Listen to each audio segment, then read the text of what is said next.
नमस्कार दोस्तों, आप लोग कैसे हैं। दोस्तों, मैं शिवशंकर वर्मा शिवा स्टोरी में आप सभी का स्वागत है। ज्ञानवर्धक कहानियां में आज की कहानी है एक पेड़ पर दो लोगों ने जताया अपना हक। दोस्तों, चैनल को सब्सक्राइब नहीं किए हैं तो चैनल को सब्सक्राइब जरूर कर ले। मैं इसी तरह का ज्ञानवर्धक कहानियां लेकर रोज आता हूं। तो चलिए कहानी की ओर बढ़ते हैं। परिश्रम करने के बाद हर कोई फल की इच्छा रखता है, लेकिन कुछ लोग बिना परिश्रम किए ही छल पूर्वक दूसरों की चीजों को हासिल करने की कोशिश में लगे रहते हैं। ऐसे ही लोगों का अंजाम भी बुरा होता है। अकबर बीरबल के किस्से में आज आपको बताएंगे कि ऐसी कहानी के बारे में जिसे सुनकर आप दंग रह जाएंगे। आपके आम के पेड़ पर दो लोग मालिकाना हक जमा रहे थे, लेकिन पेड़ का असली मालिक कौन है, इसका पता लगाने का काम अकबर अपने नवरत्नों में से एक बीरबल को सौंपे।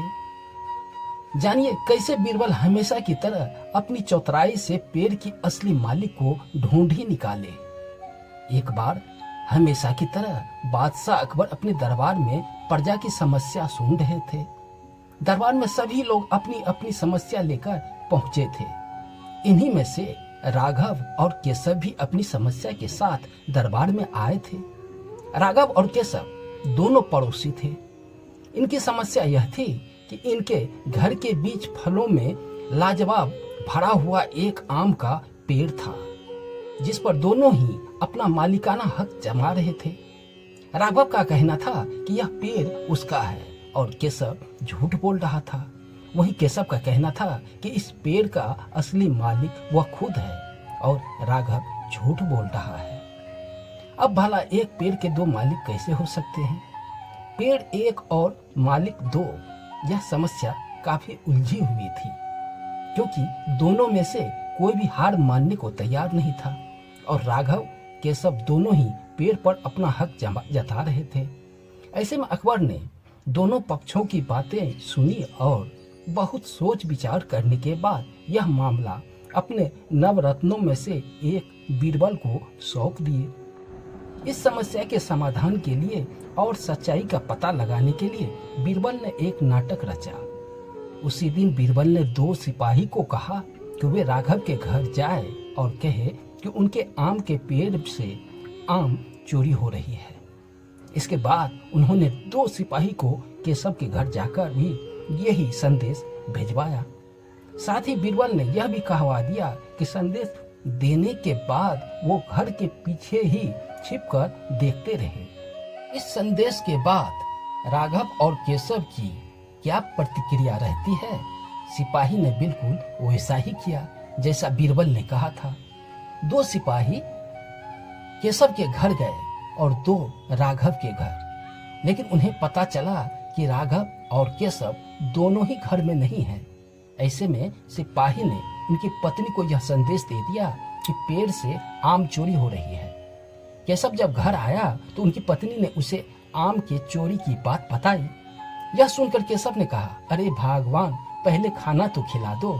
आम के चक्कर में अब तक भूखा बैठा हूँ, और वैसे भी कौन सा वो हमारा अपना चोरी हो रही है, तो होने दो।